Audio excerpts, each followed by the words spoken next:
How's it going, everybody? Welcome to the channel. This is Big Day Dave, and this is a map tour for a new mod map to Farming Simulator 25 called the Risoux Forest. And we're going to start with the description from the mod hub, and it reads: The mysterious Risoux Forest is back, a place where every path whispers a secret and every shadow hides an enigma. Explore this natural setting full of mysteries, where only the most attentive will be able to detect the hidden elements, stumps, cabins, huts, invisible to the distracted eye. Armed with your instincts and curiosity, set off to discover buried clues and emblematic characters. It is a forest map with more than 20,000 trees, 3 sail points, and 1 sawmill. There is a collection of mushrooms to look for, destructible rocks. The winding and steep paths can also be a good opportunity to do a motorcycle race. This map also contains 19 fields to buy, 70 wooded plots, 1 water source, AI networks for easy movements, and 1 set of new ground textures to enhance the landscape mode. There are no mods required for this map. This map was created by JM Gaming and is 383.31 megabytes to download. If we take a look at the map, this is what it looks like. You start out towards the eastern portion of the map, just outside of your main starting farm, kind of out in the forest of the area that you own. You start out by owning farmlands number 60 and 62. If we go ahead and slide over, you can see what that entails. 60 is your kind of main starting farm and kind of tail end of your forestry area, and 62 is a forestry area. Yeah, that is everything that you own to start out with. Field prices do vary, but they're relatively cheap, all things considered. 41,000 for almost 7 acres there. We got 49,000 for 8.5 acres. We got 138,000 for 22 acres, and we've got 135 for 22 acres. 107,000 for 17.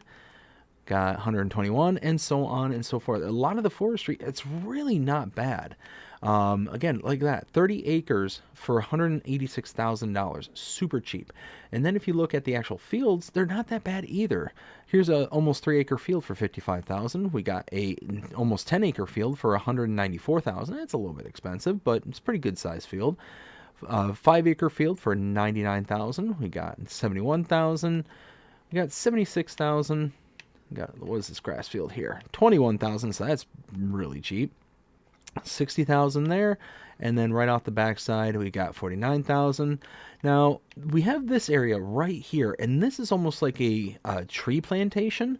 I'll kind of hover over this later, but I don't know, it's just kind of out in the middle of the forest, and it just looks like all the trees are just kind of like boop, boop, boop, boop, boop, boop, just kind of along the kind of hillside right here. But all in all, $83,000 for all that.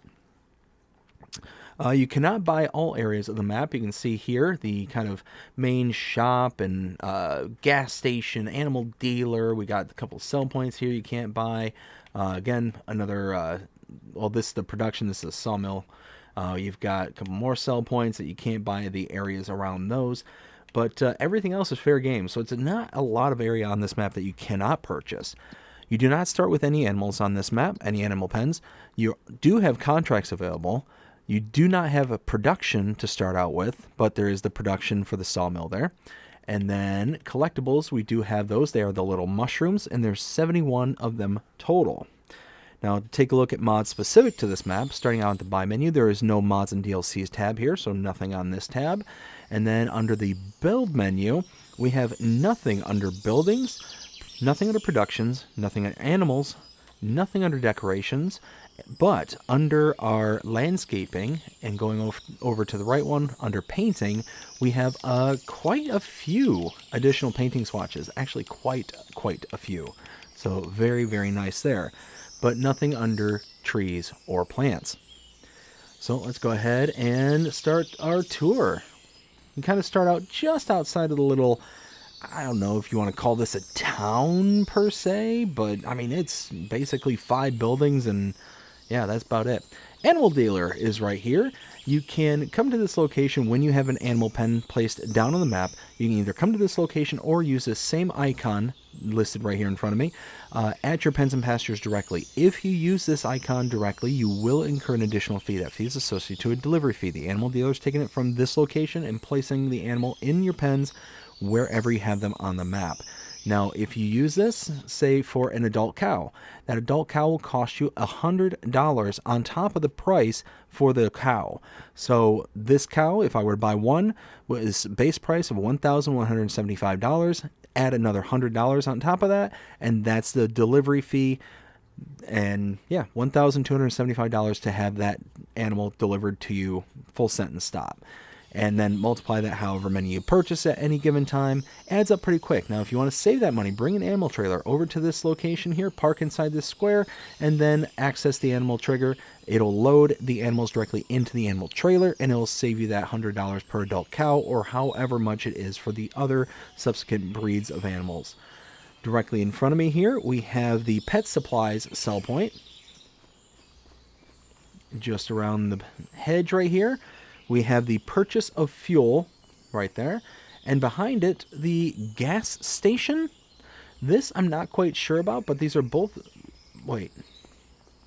That is a sell point. Yeah, that is a sell point. So there must be... Let me just confirm that real quick. Maybe diesel can be sold here? Yeah, purchase of fuel. Okay, so there is a sell point for fuel.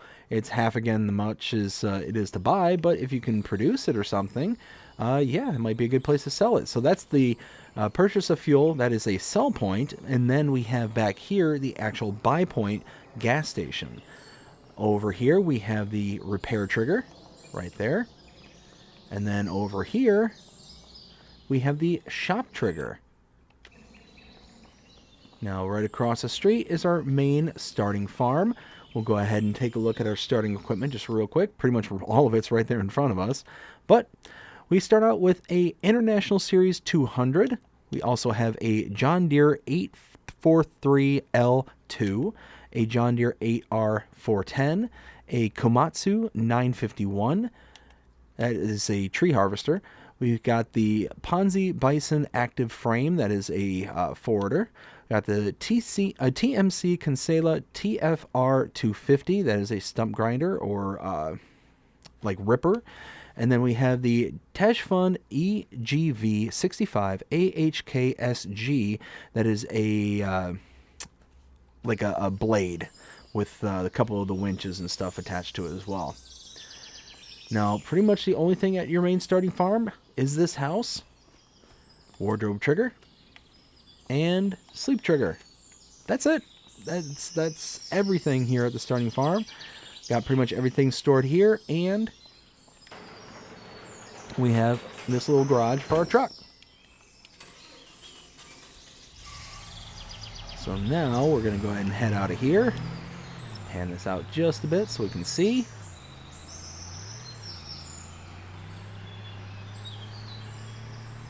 And we're going to start by heading off to the left. Now, one thing, actually, let me back up just a bit. One thing to kind of keep an eye out for, buried along the roadsides here, you see that little flag that's right there? This thing right here. This little marker indicates the boundaries between each of the property lines. So this will be farmland, number 1, this will be farmland number 2, and you can kind of see if I stand right over top of it, go to the map, you see we can't purchase anything here, but we can come out to farmland 59, and that'll be kind of the buy area for this. So that's kind of how that kind of system works. Why is it not showing? There it goes. So this one's actually kind of a little ways away from it, but yeah, keep an eye out for those, and you have the kind of property line, the property borders. So now we have to go a little ways. We're gonna make a left here. Oops. And continue to follow this down to the southeast. And coming up here, make a left, go up this hill a little ways, and up here we have the sawmill. You can purchase this for $300,000, the Le Gros Sawmill. Sure, $300,000 to purchase. Input here, wood cell trigger here, and outputs are right here. Now, if we take a look at the productions list, you'll see this has the normal outputs for the larger of the two sawmills that we have access to. The difference between the sawmills is that all sawmills will do wood planks, and wood beams. At least the standard ones will. It just depends on if you have the large one or the small one. The large one, the small one. The large one will put out the prefab walls, and the other ones will not. And yeah, we also get a wood chip byproduct as well. So let's go ahead and get spun around. And go out the driveway. We're going to have to backtrack just a little ways.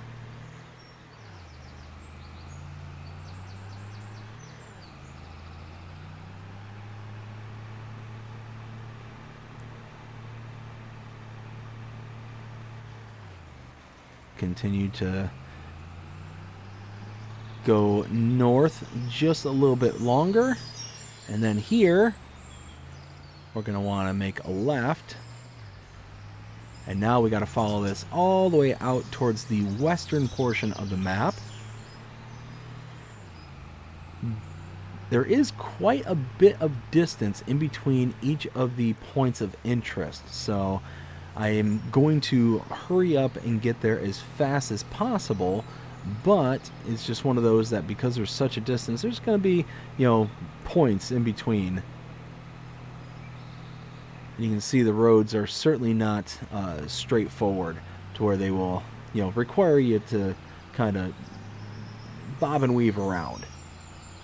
So as we make our way around this field, go between the hedges. And now we're coming up to our next point of interest, which is actually just tucked away back here. This is and I just realized I missed a couple of things early on, so I will catch up to those here in a little bit. This is the Mochard's House cell point.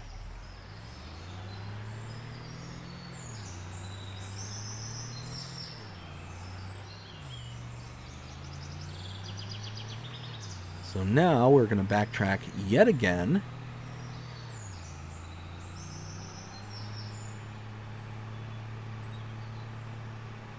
Now instead of going to the right, we're going to continue to follow this around the field.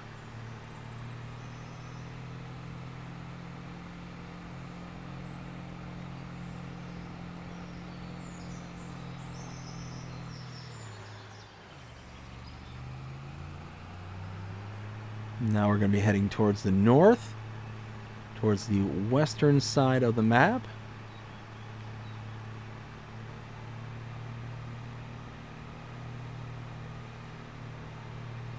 We'll continue to head up.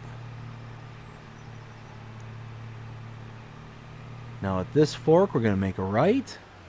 Oops. Oh, I meant to turn back there.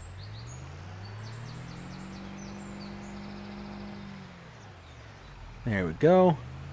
Now we want to head in this direction, continue to head north. This will take us to our next point of interest. You can see it's starting to come up on the map.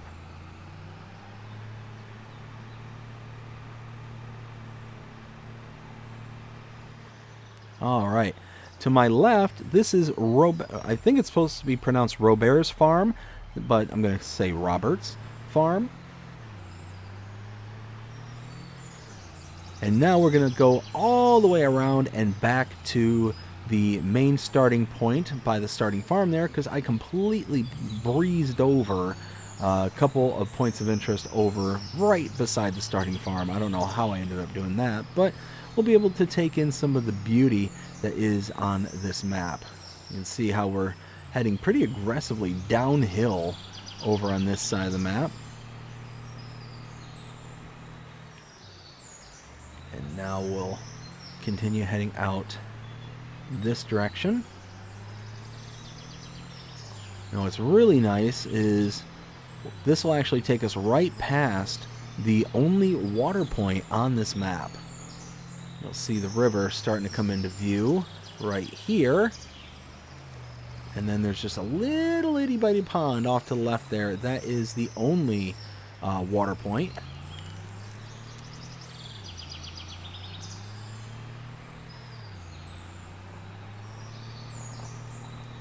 And I think I made a wrong turn. That's alright, we'll still be able to get back there. And again, we're just going to keep taking in some of the beauty that's on this map. Very, very beautiful undulations on this map. The color palette is a little bit much, in my opinion. A lot of the wildflowers and the hedging that kind of lines the road network on this map is a bit much, in my opinion. But I love the undulations on this map. I love how the terrain just kind of naturally flows. Oh no, I did go the right way. Nice.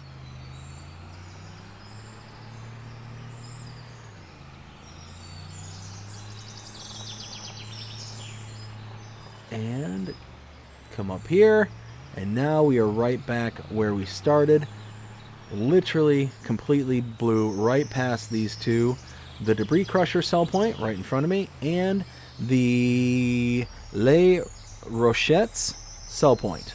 And that's it. That is everything. Now it's time to render my opinion, let you know what I think. 0 to 5 scale as per usual.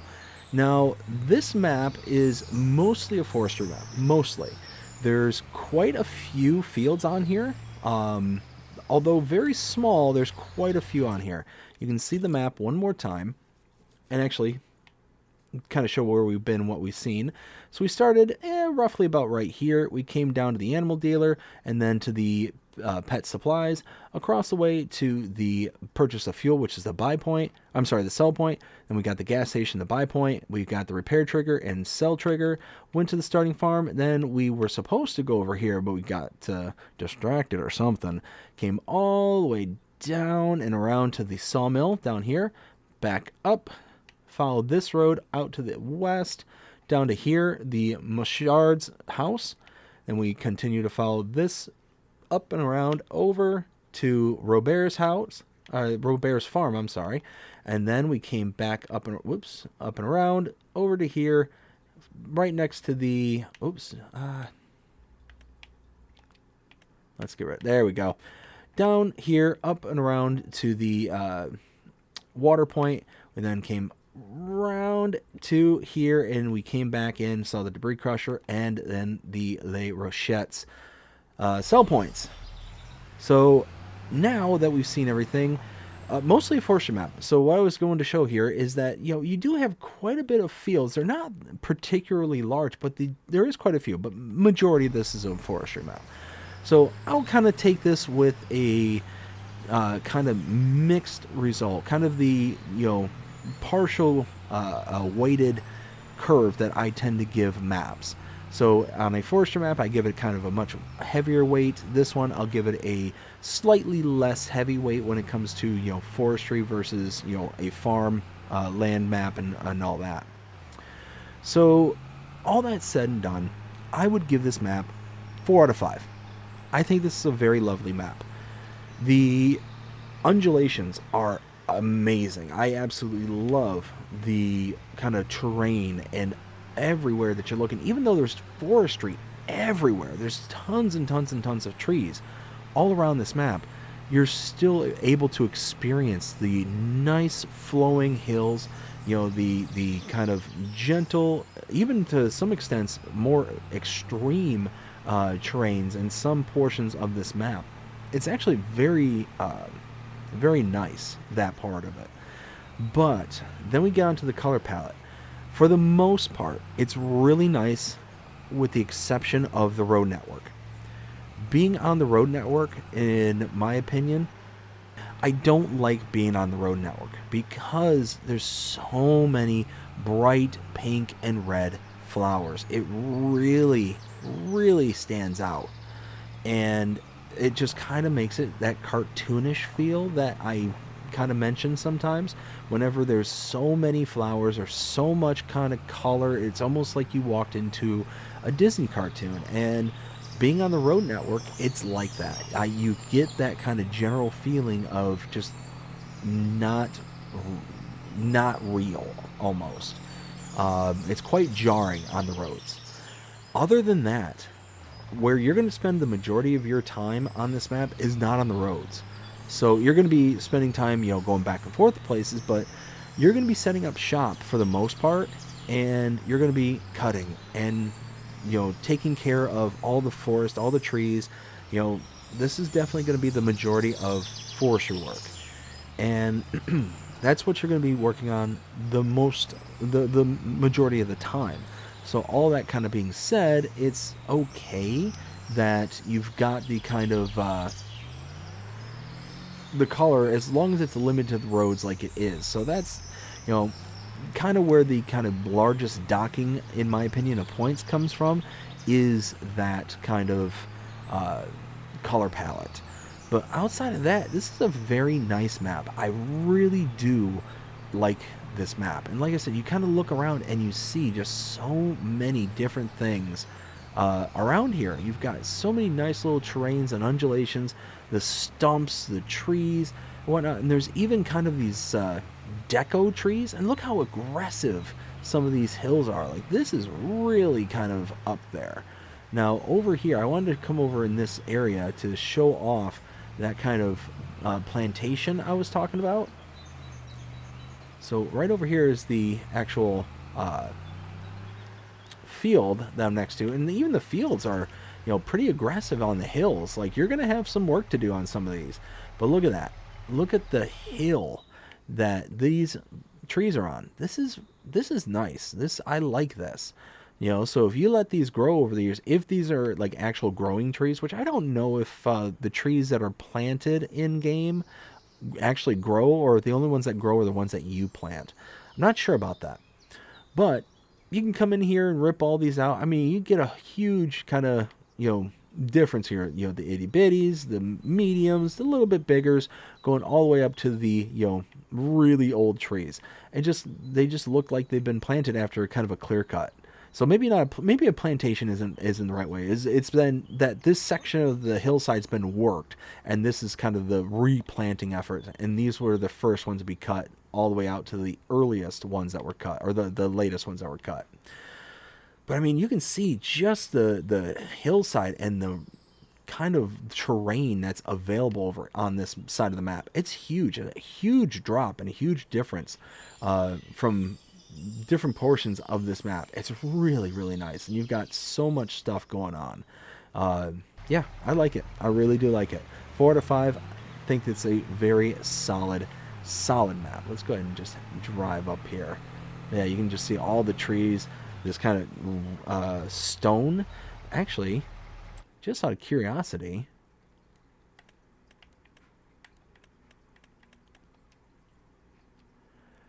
that's all harvestable stone right here. If you get all these trees out of here and clear everything out, I think you can actually come and harvest all this. You might have to plow this area. So once you get all these trees out, you plow this out so you actually have a field that your stone picker can recognize. You come through this, and yeah, that's all harvestable stone. Wow, that's going to be a lot to pick up. That's pretty cool, though. I like that. Anyways, all that being said, 4 out of 5, solid map. Really, really like it. Think that they did a really good job here. And I hope you enjoyed this map tour. If you did, please show me by liking, sharing, subscribing, following, commenting, doing all the things. The algorithms enjoy doing the show, engage with this channel, and enjoying the content. And that being said, hope everybody has a fantastic day. Take care.